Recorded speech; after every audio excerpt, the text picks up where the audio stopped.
The district attorney in the state of Georgia, in Fulton County, actually, the county where they're looking at whether or not Donald Trump attempted to influence the election with this phone call where he said, find the votes. Well, they've now brought in a new lawyer, a lawyer who happens to be an expert in prosecuting racketeering cases. And if you're not familiar with racketeering, let me just kind of boil it down to its most basic legal principles. And this was the Rico Act of 1970. They put that out there because you had these mafia bosses that were able to get away with things because they had all their underlings actually committing the crimes. So they come up with this new law that say, listen, if you were a part of it, if you were any part of it, if you told the person to go do the crime, you're also just as equally guilty. So whoever you can charge with a crime, I'm sure as we all remember from The Dark Knight, whoever you can charge with a crime, you can charge everybody involved with that same crime. That's Rico. That is what this prosecutor is an expert in. And this is now the person who the Fulton County DA says, you know what? As I look more into what Donald Trump may or may not have done here in Georgia, I'm thinking I may need to bring in some racketeering experts. Here's what this likely means. It likely means that we right now only know about 10 to 20% of the story. We know about the phone call. We know about Donald Trump saying, go find the votes.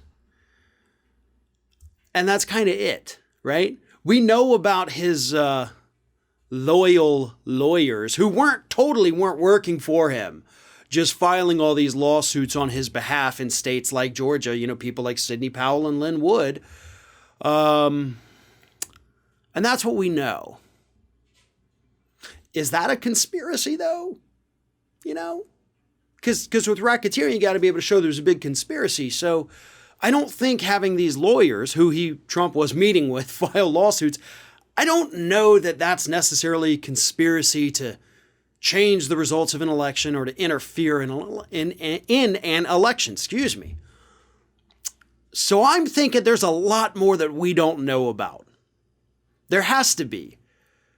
Because you wouldn't try to prove a conspiracy if you had Trump-friendly lawyers filing lawsuits. That's a separate matter because you deal with those fraudulent, frivolous lawsuits with the Bar Association of the state. They're going to handle those, and if they feel the need, they might be able to prosecute. That's not part of the racketeering. If racketeering took place. Maybe this guy is just a good friend of the Fulton County DA and was looking for some work. Maybe it has nothing to do with racketeering. Maybe it's just totally a coincidence that they bring in the racketeering expert when they're trying to look at what Trump may or may not have done in the state of Georgia. Maybe it's all a big old coincidence. Or maybe there's a hell of a lot more happening behind the scenes. Maybe there is a ton more evidence that they have uncovered, and maybe they have found a lot more players in this alleged conspiracy than we know about.